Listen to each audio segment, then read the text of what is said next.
Thinking Bridge Times 2024년 9월 12일자를 진행하도록 하겠습니다. 오늘의 편집 내용이 되겠습니다. 주로 반 이상이 트럼프 해리스 대선 토론이라고 정해봤습니다.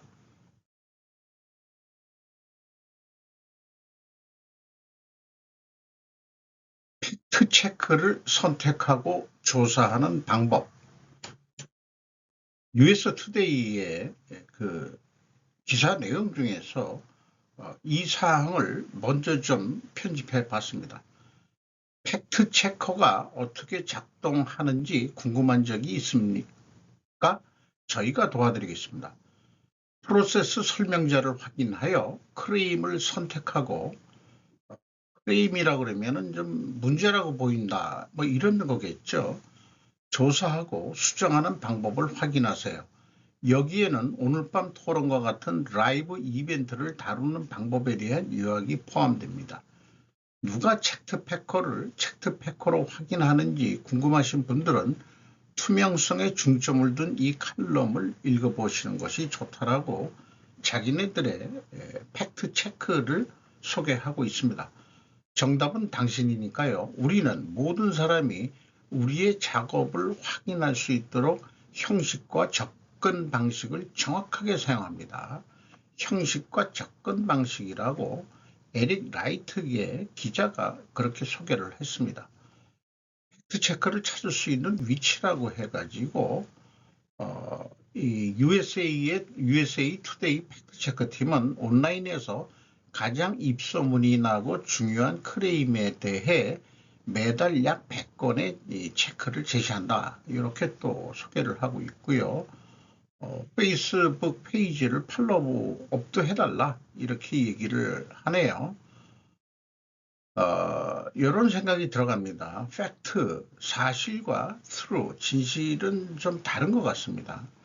사실은 보이는 것이라면 진실은 그 보이는 것의 원인 아닐까 이런 생각을 해보고요. 그런데 보이는 것은 또한 보는 관점에 따라 달리 보인다는 것이 문제라고 할 수 있겠습니다. 사실은 우리나라에서도 뭐 팩트 체크, 거짓 뉴스다, 그 다음에 뭐 이런 얘기들이 많은데 어떤 진실보다는 거짓이 난무하는 그런 가짜 정보의 홍수 속에서 우리는 살고 있는 것 같기도 합니다. 뭐가 도대체 사실이고 또한 진실인지 헷갈리는 경우가 많이 있는데 대선 토론의 내용을 얘기하면서 이것을 좀 언급을 하고 있네요. 대선 토론 사실 확인, 트럼프, 해리스의 주장을 주시하기. 그런데 일반적으로 이렇게 표기하는 순서를 USA 투데이는 트럼프부터 먼저 얘기를 했는데 이런 것도 이게 맞는 순서냐? 일반적으로 여당부터 집권층부터 얘기해 주는 거 아닌가? 우리는 그런 고정관념을 가지고 있습니다. 이렇게 되는데 이거는 또 남자부터 먼저 썼다 하면은 또 페미니스트들은 또 이런 경우가 어디 있느냐 또 이렇게 얘기할 수도 있겠죠. 어쨌든 이런 글을 기사를 내면서 많은 기자들이 투입이 되고 있다는 얘기죠. 결코 한 사람이 만들어낼 수 있는 것은 아니다. 이런 것 같습니다. 그리고 야후 뉴스 제목으로는 대선 토론에 대해서 경제, 가자지구와 우크라이나 전쟁, 낙태, 기후변화, 이민에 대한 질문에 직면해 있다. 이렇게 대선 토론 내용 전의 제목입니다. 과장, 오해, 허위 진술 또는 현실을 벗어난 진실을 주시할 것입니다. 저희 팩트 체크 팀은 주요 문서, 신뢰할 수 있는 초당파적인 출처, 데이터 및 기타 연구 도구를 사용하여 크림의 정확성을 평가합니다. 그리고 우리는 항상 소스를 연결할 것이기 때문에 우리의 말을 전하는 말을 믿을 필요가 없다 하는 것은 강한 자신감을 나타내는 표현인 것 같아요. 미국식. 카멜라 해리스의 주장부터 얘기를 했는데 트럼프는 탈레반 지도자들을 캠프 데이비드로 초대했습니다. 해리스의 말이 맞지만 실제로 그런 회의가 열린 적이 없다는 점에 주목할 필요가 있다. 도널드 트럼프의 주장.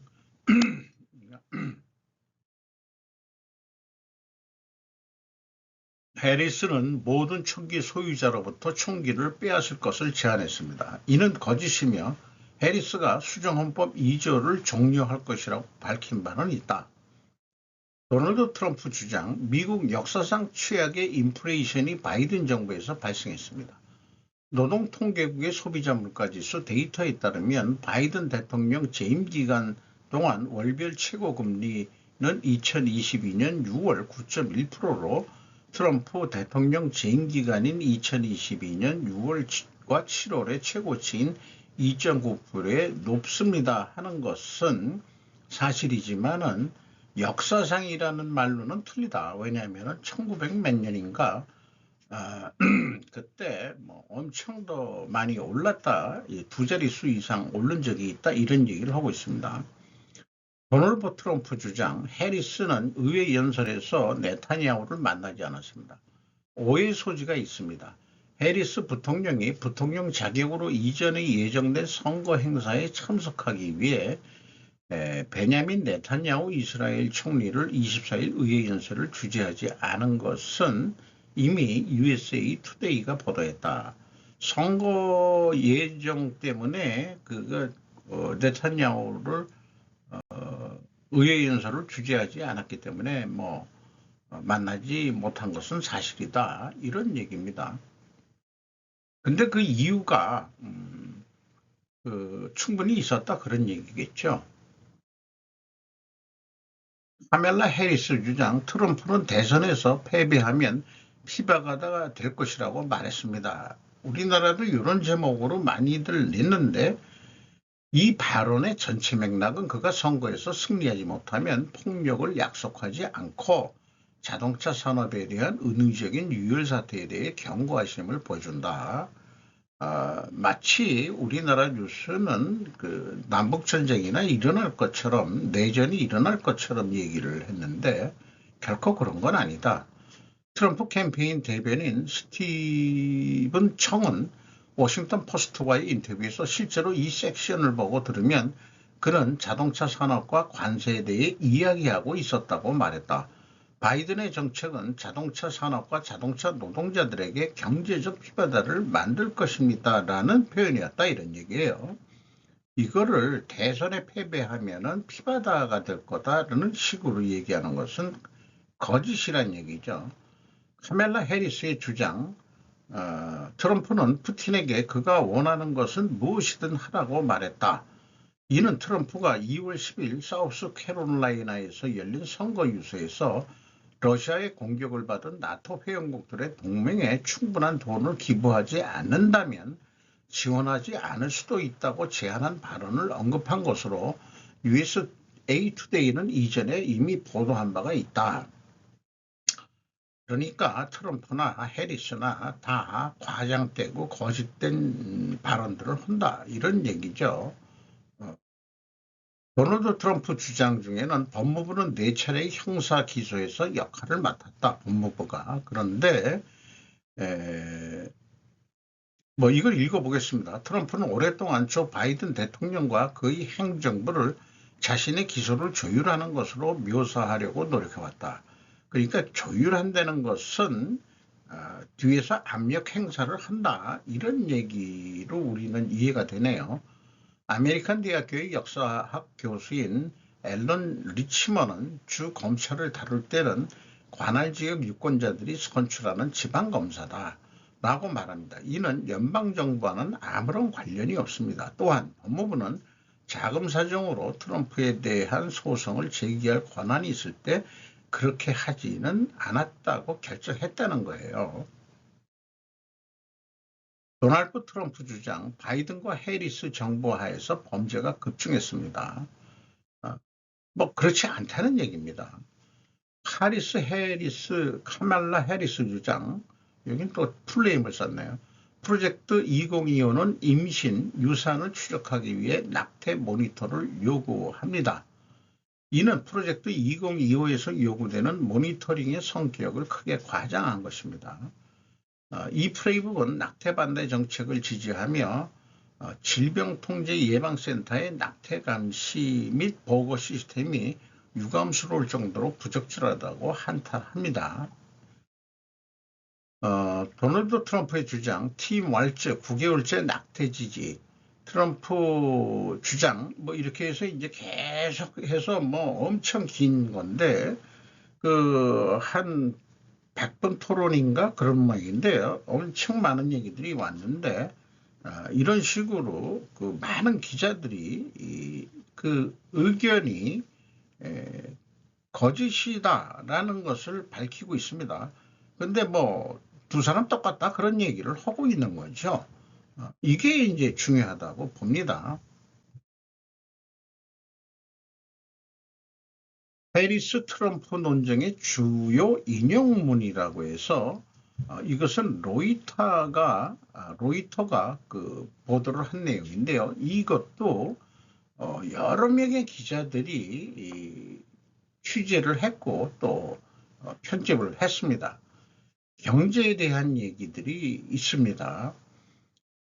트럼프는 정말 국가 파괴자로 알려진 인플레이션 때문에 끔찍한 경제를 겪었습니다. 사람들은 시리얼, 베이컨, 달걀 등은 사러 나갈 수 없습니다. 우리나라 국민들은 자신들이 한일에 대해 완전히 죽어가고 있습니다. 그들은 경제를 파괴했습니다. 해리스는 저는 미국 국민의 야망, 열망, 꿈을 믿으며 그렇기 때문에 제가 기회경제라고 부르는 것을 건설할 계획을 상상하고 실제로 계획하고 있습니다. 해리스는 반면에 제 상대는 억만장자와 대기업의 세금 감면 혜택을 제공하는 이전에 했던 일을 하는 것입니다. 이스라엘 가자 분쟁에 대해서는 해리스는 이 사건은 즉시 종결되어야 하며 종결될 방법은 휴전협정이 필요하고 인질이 철수해야 한다는 것입니다. 교과서 같은 얘기네요. 요거는 트럼프 얘기 같습니다. 그녀는 이스라엘을 싫어합니다. 그녀가 대통령이라면 2년 안에 이스라엘이 존재하지 않을 것이라고 믿습니다. 라고 해리스는 대답했다. 그건 절대 사실이 아닙니다. 저는 이스라엘과 이스라엘 국민의 커리어와 삶을 모두 지원했습니다라고 반박을 했죠. 세계 리더 해리스는 세계 지도자들이 도널드 트럼프를 비웃고 있습니다. 헝가리 총리 빅토르 오르반은 가장 존경받고 가장 두려운 사람은 도널드 트럼프라고 얘기했다. 트럼프가 대통령이 되었을 때 우리는 뭐 이제 잊어버렸습니다만 뭐가 없습니다. 이렇게 얘기를 했어요. 우크라이나에 대해서는 전쟁이 멈추기를 바랍니다. 저는 생명을 구하고 싶습니다라고 트럼프는 우크라이나가 러시아와의 전쟁에서 승리하기를 원하는지 묻는 질문에 이렇게 답했다. 해리스는 도널드 트럼프 대통령이었다면 푸틴은 지금 키우에 앉아 있을 것이라고 말했다. 낙태에 대한 얘기. 해리스는 의회가 미국 대통령으로서 로데 웨이드 보호를 다시 시행하는 법안을 통과시키면 자랑스럽게 법안에 서명할 것을 약속합니다. 이제 저는 강간, 근친상간, 어머니의 생명에 대한 예외를 믿습니다. 이제 각 주에서 투표하고 있습니다. 각 개별주에서 투표를 실시합니다. 국민의 투표입니다. 이제 연방정부에 묶여있지 않습니다라고 트럼프는 말했다. 이 낙태 하나는 우리가 강간에 의한 임신이라든지 이런 것들 그런 것이 과연 그렇게 태어나는 생명들이 과연 옳은 거냐 하는 의문점은 있습니다. 자관 옛날에도 뭐 수술 없이 뭐 옛날 들어보면은 임신한 애를 떼기 위해서 어디 뭐 높은 데에서 떨어진다든지 우리나라 뭐 조선시대 때 그다음에 무슨 한약을 어떻게 다려먹는 방법으로도 했다는 얘기도 있고, 뭐 자관 인류에 있어서 그 낙태가 쭉 그 역사적으로 있었던 것은 사실인 것 같습니다. 이민 해리스는 오늘 밤 이민 문제가 되지 않은 상황에서도 이민에 대해 많이 얘기할 것이다. 트럼프는 불법 입국하는 사람들을 언급하며 우리나라는 잃고 있으며 우리는 실패한 국가입니다.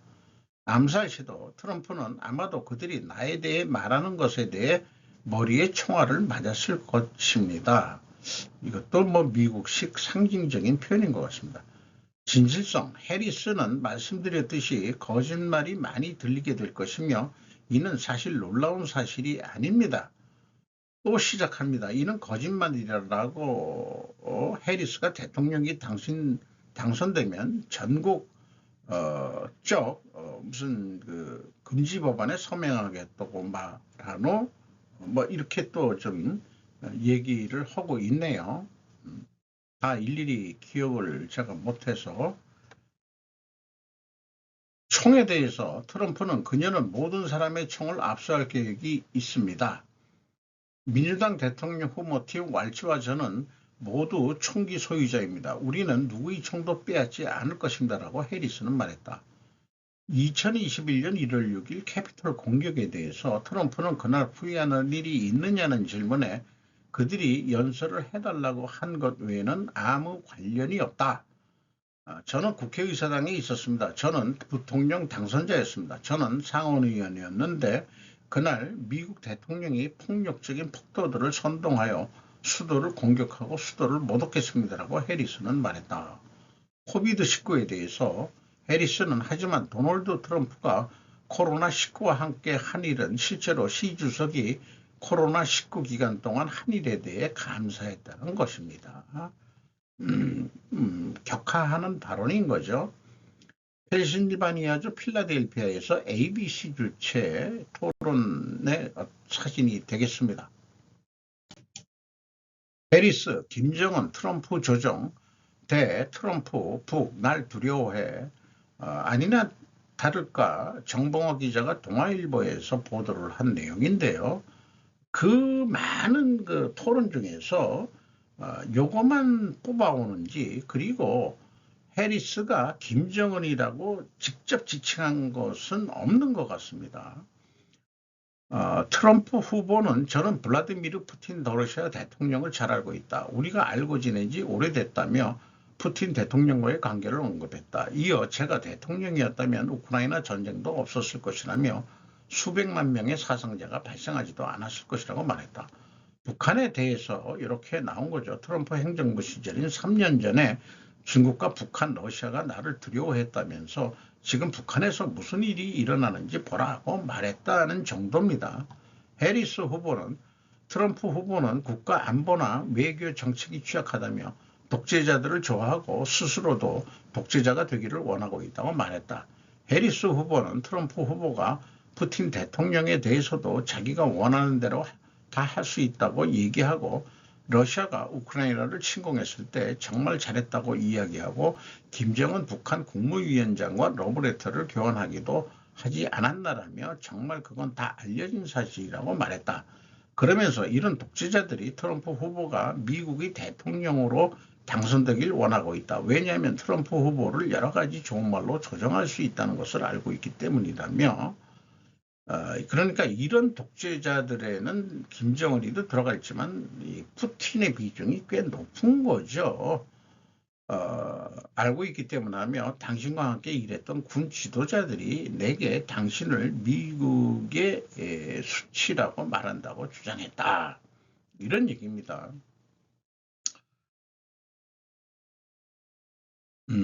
아니, 이 동아일보 뉴스를 보면서 좀 더 광의적인 편집을, 그 기사를, 혼자의 힘으로는 요거만 아주 그 편협적으로 그 대통령 후보 대선 토론에 이게 가장 큰 이슈냐 하는 얘기죠. 내 얘기는.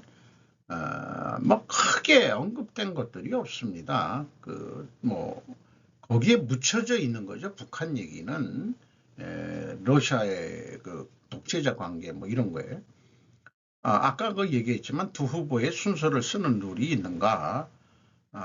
보통 그 여당 후보부터 작성하는가?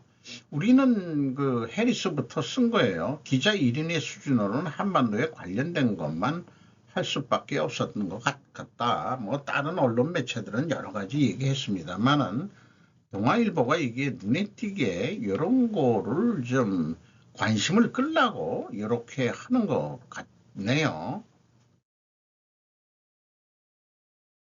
경제 낙태 이민으로 응수, 과격, 거짓말쟁이 비난전, 해리스 트럼프 첫 토론의 미국 대선.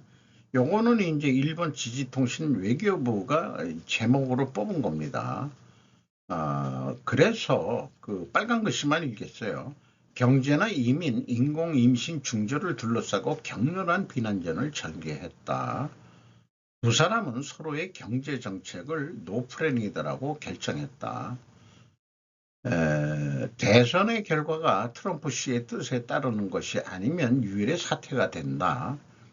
민주당이야말로 사법을 무기하고 있다고 반박했다. 이런 내용들이죠.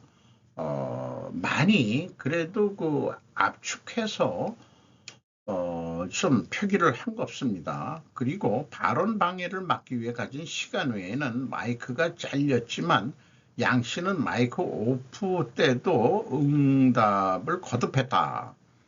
이런 얘기예요. 그러니까 이 도널드 트럼프 전 대통령만 그럴 줄 알았는데 양 씨니까 두 사람 다 약속을 안 지키면서 이제 이 상대방 말에 반격을 하고 공격을 했다는 얘기죠. 수준이 그런 거죠. 이게 선거라는 게 예의스러운 거 찾기를 바란다는 것은 좀 어려울 것 같습니다. 분석 기사입니다. 해리스 트럼프 논쟁의 4가지 주요 순간. 그러니까 미국에서도 그 쓰는 순서는 정해져 있는 것 같지 않습니다. 기자의 그 취향 정도로 내 자유다 이거 쓰는 순서는 이렇게 얘기하는 모양이죠. 우리나라 같으면은 그것도 되게 신경 쓸 거예요.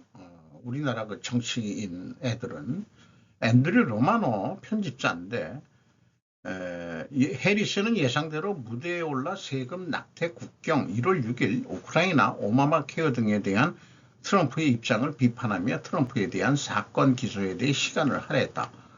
통제력을 잃지않도록 얼마나 쉽게 밀기를 물 수 있을까요? 능숙한 검사들은 자기 비난 행동을 유발하는 방법을 알고 있으며 이 해리스가 검사 출신이기 때문에 이는 토론에서 해리스의 전략, 그녀는 트럼프를 위해 몇 번이고 함정을 설치했고 몇 번이고 트럼프는 함정에 빠져들어갔다. 예를 들어 해리스는 시청자들을 트럼프의 집회에서 초대하여 한니발 디렉터와 같은 가상의 인물에 대해 이야기하고 사람들은 지치고 지루해서 일찍 떠나기 시작한다고 말했다. 해리스의 목표는 트럼프의 자부심에 구멍을 뚫는 것이었다. 해리스는 한때 이 독재자들과 독재자들은 아첨과 호의로 당신을 조정할 수 있다는 것이 너무 분명하기 때문에 당신이 다시 대통령이 되기를 응원하고 있다라고 말했다. 이런 식의 표현인 거죠.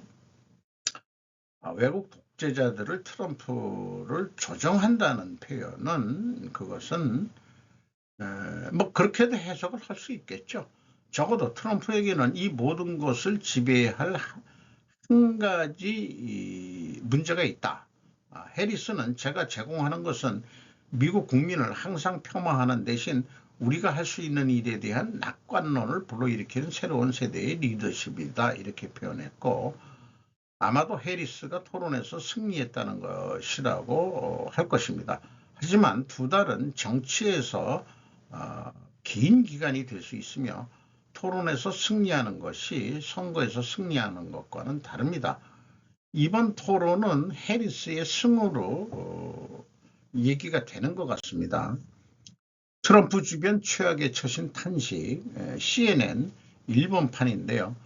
트럼프 전 대통령 지지자 중 일부는 CNN에 지난 10일 열린 대선 토론에서 트럼프가 여러 차례 냉정을 잃은 데 불만을 품고 있다고 말했다.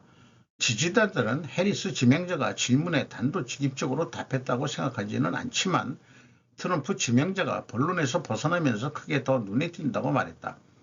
트럼프의 주인은 해리스의 도발적인 발언에 반응하지 말라고 트럼프에게 경고했었다. 측근들은 그가 그 중요성을 이해하고 있다고 시사했지만 트럼프 씨는 해리스에게 몇 번이나 물어 트럼프 씨의 집회에 참가하고 있는 사람들이 도중에 돌아가 버릴지 어떨지도 언쟁했다. 한 지지자는 그의 최악의 행동이 드러나고 있다고 말했다.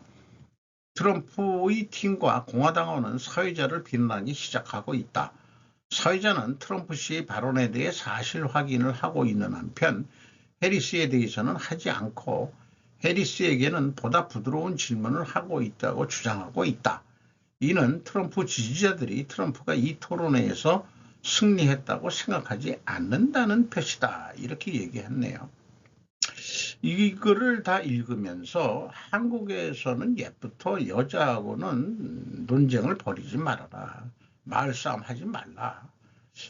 우리가 참 이게 뭐 잘못된 건지 어떤 건지 모르지만은 뭐 자관 우리들은 합리적인 논리성이 부족해서 그런지 모르지만은 여자하고 절대 말싸움 하지 말라.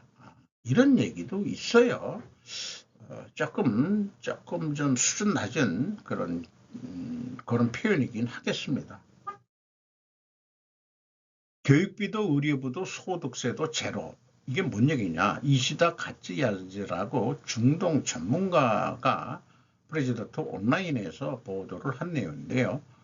윤돈이라 그러면 이윤할 때 윤자인데 남는 잉여 돈이라고 잉여 돈이라고 얘기할 수 있겠죠. 정부 스스로가 외국 기업에 투자해가는 정부의 펀드의 존재가 크다. 두바이 발전의 이면에 있는 국영의 투자 펀드,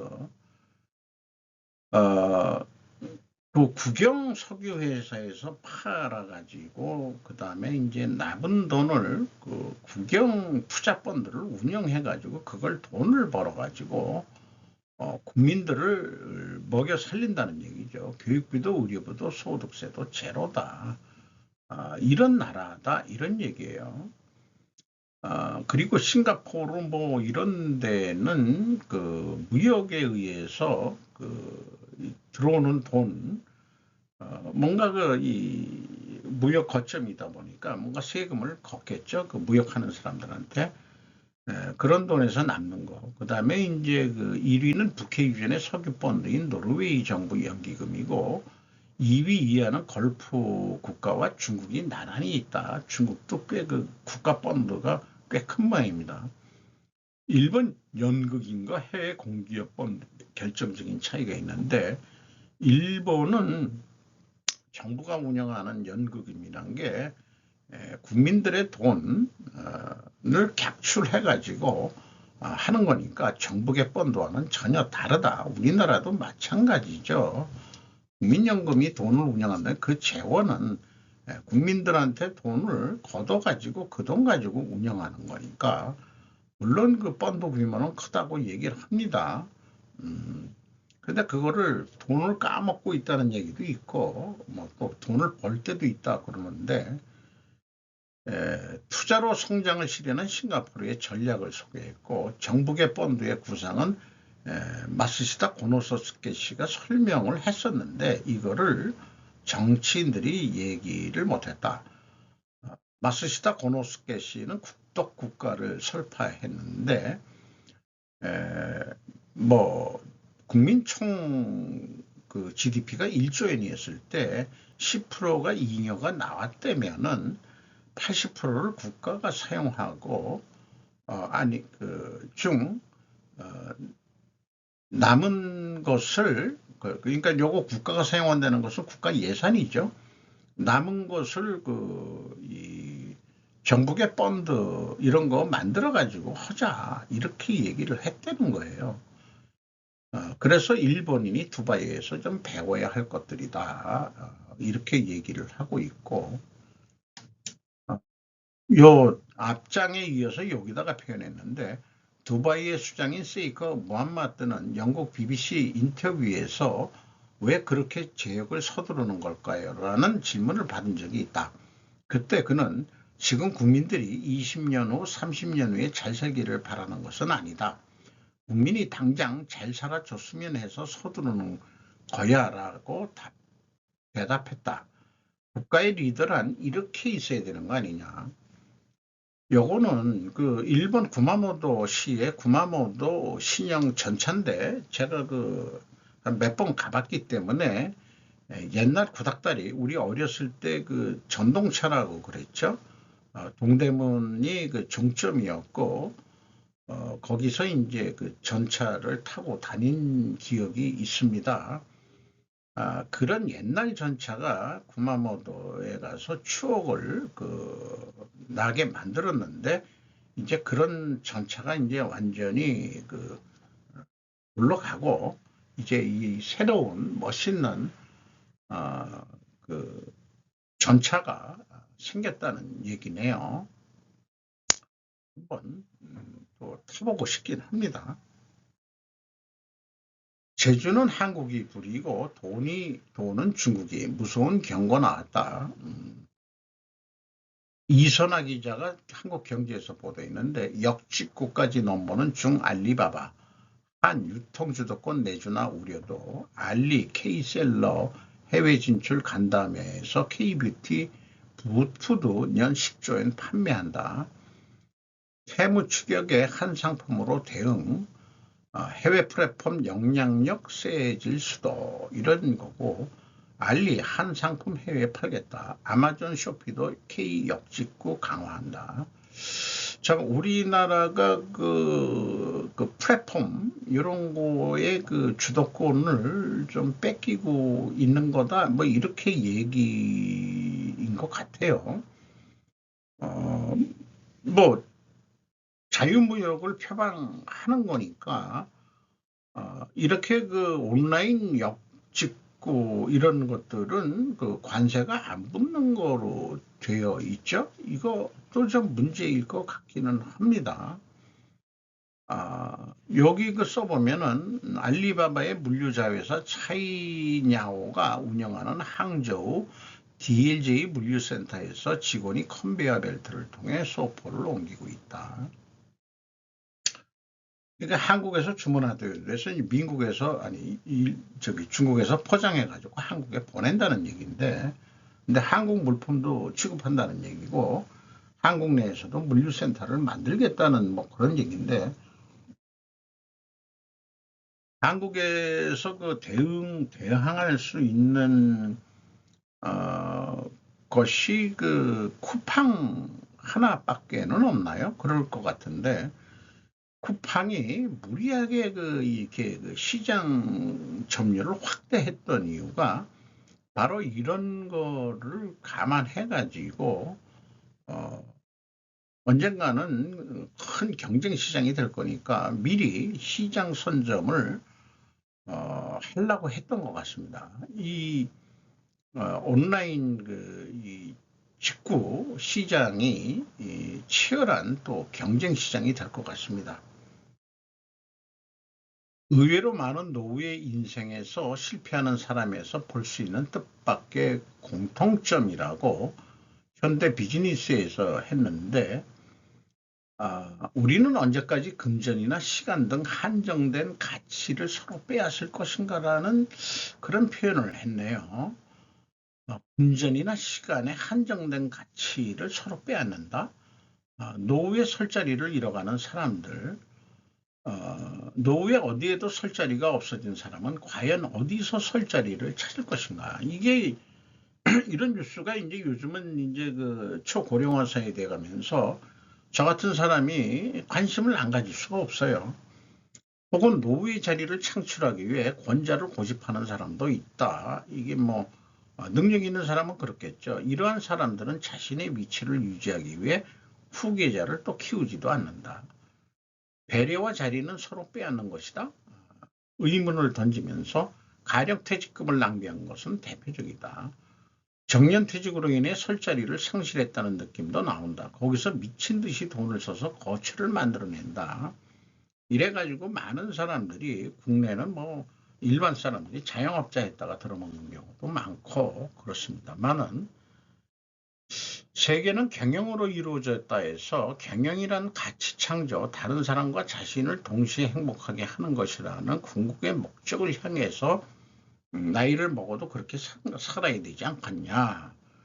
중간 목표, 이거 뭐 경영에서 쓰는 용어죠.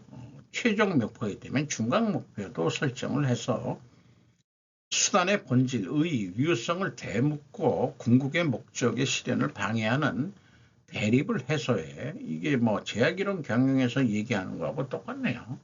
풍부한 공동체를 창출하는 것이라고 정의한다. 누구나 인생의 경영자라는 의식 위에서 배려와 설 자리를 어떻게 마련할 것인가 의문이다. 이어지는 노후의 삶을 성공하는 사람과 실패하는 사람의 의외의 차이에서는 왜 정년 후의 삶에서 큰 차이가 나는 것인지, 왜 노후의 삶을 행복하게 보내려면 경영사고가 필요한지 깊이 파고들겠다. 요게 이제 서론인데, 이제 다음 뉴스를 기대하시라. 이런 식으로 이제 뉴스를 내보냈네요. 저도 오늘 또 동창들을 좀 만나는 날이긴 한데, 당구 모임이 있습니다. 모임에 나오는 애들이 가만 보면은 나름대로는 안정됐다면은 나름대로 우리가 스스로를 실패한 인생이라고 생각하지 말자. 여기까지 우리가 나와서 건강 유지를 위해서 우리가 당구를 치는 모임을 하고 있다는 것 자체를 우리가 행복하게 좀 느껴보자. 그래서 일주일에 그 한 번 만나는 모임을 저는 꼭 빠지지 않고 나가려고 노력을 하고 있습니다. 골프 예전역에 다들 포기했대요. 저는 골프하고 테니스를 친 적이 없습니다. 왜냐하면은 그런 것 때문에 이제 제가 프로레타리아 출신이라고 다들 얘기를 하고 좌파 애들이다. 요즘 좌파 애들도 그 골프 다 치는데 뭐. 저는 그랬어요. 그 테니스가 유행했을 때는 그것도 부르주아 운동이라서 나 안 하겠다. 그리고 골프가 유행했을 때도 그것도 부르주아 운동이니까 나는 안 한다. 그거 우리나라 형편에 그런 거 하게 되겠느냐. 그러니까 골프가 유행했을 때 그때 이제 테니스 라켓을 들었어요. 그게 이제 보편화가 됐을 때 이런 얘기죠. 지금 골프는 우리나라 저는 아직 보편화되어 있지 않다고 생각합니다. 근데 보편화되긴 됐기 때문에 우리나라 골프 치려면 돈이 많이 들으니까 그 일본은 요즘 국민들이 못 치니까 일본 가서 많이 칩니다. 그게 유명한 데가 구마모토라는 데예요. 한국에서 치는 것보다 아주 싸답니다. 그러니까 먹고 자고 하면서도 충분히 한국에서 들어가는 돈 수준 가지면은 서비스 잘 받으면서 근데 대부분 젊은 사람 가는 게 아니고 노부부들이 가는 것 같더라고요. 공항에서 만나서 다음 공간 혁명이 일어날 것. 이 공간이라는 용어가 나오면은 저는 이상하게 관심이 많아요. 유현진 교수 머니 올라 KBS 운영하는 그런 유튜브인데 우리나라는 아파트 공간을 창조해 가지고 성공했다. 그 다음에 인터넷 공간을 또한 창조해 가지고 했다. 세 번째는 암호화폐 공간이냐, 이건 아직 확정되게 구체적으로 내용을 보니까 얘기 나온 건 없습니다. 그런데 한반도 공간을 넓혀야 한다는 표현을 하고 있어요. 이게 저거 그냥 딱 마음에 드는 거예요. 인구 감소를 걱정하지 말고 자동화 기회로 보자. 이것도 제 생각하고 똑같네요. 북한 개방도 또 다른 공간혁명 될 수 있어. 이 표현은 한반도 통일이죠. 장마당 세대가 있는데 1980년대 이후 태어난 청년층으로 어린 시절 고난의 행군 시기를 겪었고 장마당을 통해 시장 경제와 외부 문화를 접해 체제 수능보다는 개인 중시 성향이 강한 세대다. 장마당 세대. 그래 젊은 애들이 유튜브 보고 뭐 한국 케이팝 보고 이러다가 잡혀가지고 저건 여러 가지 법을 만들죠. 그러니까 아무리 그 폐쇄 국가를 운영하더라도 그게 지금 뭐 어저께도 그 소개를 했습니다만은 문화 침투 그게 중요할 것 같습니다. 저건 뭐 약간 그 건너뛰는 얘기지만은 그 중국이 그 침략이 이미 시작했다 해가지고 그 중국 서쪽에 그 중국 국경 마을에 마을 만드는 거 이런 거 얘기했지만은 제주도 예를 들어서 중국의 무비자로 들어오는 제주도 이거 만들어 놓은 것은 이것도 저는 침략이라고 봅니다. 그 침략에 제주도를 팔아먹은 지금 그 나라를 팔아먹은 친일 매국노라고 지금 민주당 애들은 얘기하지만 지금 민주당 애들은 친중 매국노예요. 제주도 팔아먹은 거랑 마찬가지입니다. 여기까지 좀 얘기를 해야 됩니다. 요즘 서울 경인 지방의 아파트로 인하여 인구 집정이 발생했고 그 구조로 인하여 퇴직당한 세대가 음식, 식당 자영업을 할 생각을 할 수 있게 되었다. 이건 제 생각입니다. 서울 어느 지역이나 식당은 널리 있게 되었다. 현재의 베이비 부모 이후 세대는 인터넷 공간에서 많이 활동한다. 그러나 분명히 한계에 다다를 것이다. 한반도 통일을 공간혁명의 관점으로 읽어내는 것이 창의적이라면 창의적이다. 이 유현준 교수가 어떤 공간학 뭐 이런 쪽인 모양이에요. 그 도시 그래가지고 뭐 어느 지역은 아파트 가격이 뭐 그런 데까지 막 그 얘기해서 관심을 많이 하고 있는데 어쨌든 우리나라 공간혁명 북으로 가야죠. 북으로 가야 됩니다. 땅을 넓혀야 됩니다. 일본이 두려워하는 게 한국이 통일되는 거예요. 중국 애들도 두려워하는 게 한국이 통일되는 겁니다. 자, 그런 날이 제가 살아있을 때 발생할 수 있을지 참 우리의 소원은 통일, 꿈에도 소원은 통일 이런 말을 또 하고 싶네요. 들끼리는 서로 잘 친해지니까 그렇습니다.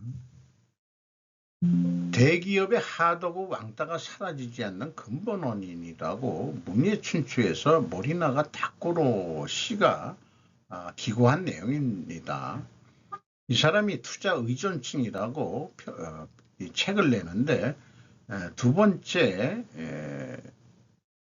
글입니다. 첫 번째 글은 제가 못 봤었네요. 강자는 약자로부터 수탈한다는 제목으로 시작해서 우리가 많이 알고 있는 내용들입니다. 경제이론에서는 주가의 이론 가격은 현재부터 장래에 걸쳐 있는 배당금을 합한 것, 엄밀히 말하면 그것을 금리로 할인한 현재의 가치를 합한 것으로 정의되고 있다. 저 읽고서 주식을 저는 잘 안 하기 때문에 이런 거 읽고 놓고도 개념이 잘 안 들어와요. 그래서 이해는 할 것 같아요. 그러나 경제이론은 동시에 완전 경쟁의 아래에서는 기업의 이익은 최종적으로 제로가 된다고 하고 있다. 건전한 가격 경쟁이 이루어지면 기업들은 판로를 확보하기 위해 가격을 내릴 수밖에 없다. 하지만 전체 이익이 제로가 되더라도 그 갑은 돈을 번다는 얘기예요. 왜냐하면은 약자인 기업으로부터 수탈하기 때문이다. 수탈이라는 용어가 나오고 있습니다. 수탈이라는 용어가 나오면은 이제 그 우리나라 민주당 애들이 일본이 우리나라를 조선을 수탈했다. 일본 내에서도 수탈이 일어나는군요. 근데 얘가 자동차 산업이 보통 얘기 나와요. 납품들을 많이 하다니까. 그래서 조달 담당자는 이렇게 쏘아붙인다. 이게 이제 그럴 수 있는 거예요. 내년 단가는 3할 컷으로 한다. 싫으면 다른 발주를 하겠다. 다른 데다가 발주를 주겠다. 설비도 종업원도 거느린 하청업체는 요청에 굴하지 않을 수 없다. 엄밀히 말해 이런 완성차 업체들의 요청은 법 위반이지만 그동안 호되게 이루어졌던 상관행이기도 하다. 결과적으로 완성체 업체에서는 이익이 생기고 하청 업체에서는 적자가 생긴다. 그러면 공생이 안 되는 거죠. 참 이분이 뭐 어떻게 대중소기업의 이 구조를 이해하고 있는, 뭐 어느 정도는 잘 봤는데, 처음에는 대기업과 중소기업 간 임금격차를 살펴봤는데 일본 경제가 저성장으로 전환해가지고 1970년대 아니 80년대 이후인가 격차가 일관되게 확대된 것이 확인이 됐다. 그리고 중소기업 괴롭힘은 그 당시부터라도 이미 그러니까 디프레이션 경제가 되면서 가격이 왜 안 오르느냐, 다 가격 후려치기를 했다. 그런 얘기네요. 이거를 현대차 직원한테 가격 후려치기의 전문이 또 현대차 아니냐, 이렇게 질문하면은 좀 답변이 어떻게 나올지 모르겠어요. 그래서 이 사람은 남녀 간 격차에다가 산업 간 격차, 직업 간 격차, 연령 간 격차, 직급 간, 예를 들어 부장과 평사원 격차, 지역 간 격차, 학력 간 격차 등 온갖 격차가 저성장 이후 나란히 확대되고 있었던 것이다. 최근에 제가 격차는 줄이고 기회는 넓히겠습니다 라고 하는 선거 홍보 캠페인 프랭카드를 본 적이 있습니다. 어느 당에서 했는지 알아맞혀 보세요 라고 질문 던져놓고 어디서 얘기하진 않았는데, 국민의힘 선거에서 떨어진 국민의힘의 그 지역당 젊은 대표가 프랭카드를 왠지 그렇게 걸었더라고요. 격차 해소는 하고 그 다음에 기회는 넓히겠습니다. 이런 거죠. 왜 격차는 확대되는가? 예를 들어 법률상으로는 남녀 간의 임금 격차를 두는 것은 인정되지 않지만 전체적으로 보면 격차는 확대되고 있다. 이는 정규직 여성이 결혼 출산을 계기로 회사를 그만두고 자녀 양육이 일단락된 뒤 다시 일하려 해도 그때는 정규직과 비교해 임금이 절반 이하인 파트타임으로 일할 수밖에 없기 때문이다. 뭐 이것도 우리나라하고 비슷하죠. 은행 같은 경우에 요즘 나이 드신 아줌마들이 많이 앉아 있어요. 그 아줌마라고 다 살찐 게 아니고 날씬하신 아줌마들도 있습니다. 그분들이 경력이 있기 때문에 또 삶을 살아봤기 때문에 오히려 대하기가 편할 경우가 있습니다. 저같이 이제 늑다리는. 그러한 파트타임 여성이 점점 늘어감으로써 결과적으로 남녀 간의 임금 격차가 벌어져 갔던 것이다. 파트타이머인데도 정규직과 같은 일을 하고 있는 사람은 또 많이 있다. 그러니까 일은 똑같은 일을 하면서 돈은 파트타임 돈을 받는다, 이런 얘기죠. 그래도 비정규직이라는 신분만의 이유로 정규직의 절반의 임금밖에 얻지 못하고 있다. 즉 정규직에 의한 비정규직으로부터의 수탈이 행해진다는 것이다. 그러니까 노노 수탈도 있다 이게요. 우리나라 드라마에도 정규직 시켜주겠다고 이 반장이 꼬셔가지고 성착취를까지 의도하는 그런 드라마도 우리나라에 어저께 우연히 또 봤습니다. 결국은 사격 선수 출신이었던 그 여주인공이 우연히 얻은 그 형사총으로 다 그냥 총으로 쏴 죽이는 그런 결말로 끝납니다. 자, 이런 생각을 해봐요. 제가 그 스르프 실전 분석하는 세계 최초라고 제가 스스로 소개하고 있는데, 스르프 패러다임 관점으로 해결책을 모색해 볼 필요가 있다. 원가회계 패러다임으로는 대중소기업 임금 격차를 없앨 수 없다. 격차를 어떻게 줄일 수 있을 것인가? 그러면은 격차를 줄이면 일단은 납품 단가 올려줘야 돼요. 이게 예를 들어서 현대차에서 뭐 자기네들이 적정 가격에 구매를 하려니까 또 많은 부품이 들어와야 되니까 그 납품하는 회사로 현대모비스라는 데를 또 세우죠. 또 현대위아라는 데도 있습니다. 그러면은 일일이 현대차가 이 하청, 소기업까지 직접 관여할 수 없으니까 주로 큰 대기업 부품업체나 그 다음에 현대모비스를 통해서 물건을 조달하죠. 왜 그러냐?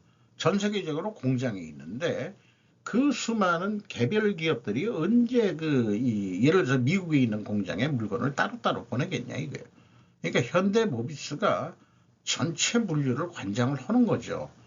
그런 거는 잘하는 거예요. 그래서 그게 착취 단계라고 해석하는 것은 부분적일 것입니다.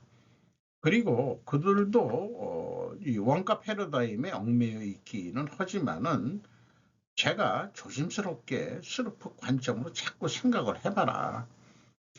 결국은 돈을 버는 것은 인건비 가지고 가격 후려치기 가지고는 한계가 있다.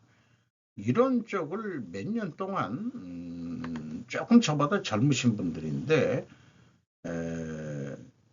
뭐 직접 현장에서 일하시는 분들은 아니고 뭐 그분들의 이제 개인 프라이버시도 있기 때문에 더 이상 말씀드릴 수는 없습니다만은 이 대중소 기업이 이 상생을 한다는 그런 거창한 얘기보다도 나름대로 적정 마진을 보장할 수 있는, 그러니까 원재료 가격이 오르면 가격도 올려줘야 되는 거 아니냐, 그리고 인플레가 되니까 임금도 올려줘야 되는 거 아니냐.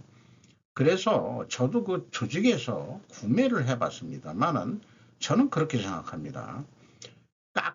깎는 거는 누구나 그 자리에 갖다 놔도 합니다. 무조건 후려치면 되니까요. 갑이라는 입장에서. 근데 저는 갑에 있으면서도 가격 올리기에 전문이었습니다. 자기 일자리가 어떤지는 모르지만은 다들 두려워하는 거. 가격 올릴 때 꼭 나한테 업무를 넘기더라고요, 선배들이.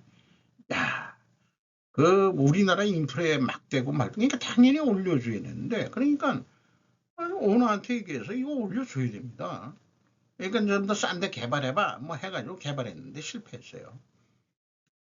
정한 이만큼 저만큼 해서 올려줘야 됩니다. 이게 이제 구매 쪽에서도 소신껏 일할 놈들이 필요하다는 거죠. 저는 그런 면에 대해서는 당당합니다. 그러니까 상대방도 살아야 우리도 산다. 그래야 낫기가 또 빨라지고 그렇게 생각을 합니다. 이미 시작된 중국의 침략이라고 차이나 앤 센서드 얘긴데 요것은 한번 좀 읽어보고요. 서쪽 국경에 마을들을 많이 만들어 가지고 이것도 식민 정책의 하나라고 저는 생각을 합니다. 그리고 중국에서 유행하는 천명이라, 우리나라도 천명이라는 용어는 쓰죠. 하늘이 그 지도자를 인정해야 된다. 재해가 막 일어나고 막 이러는 것들은 아마 하늘이 시형을 그만해라, 많이 해먹었다 아이가, 요런 얘기 같다. 그런 거로 그냥 마치는 거로 하겠습니다.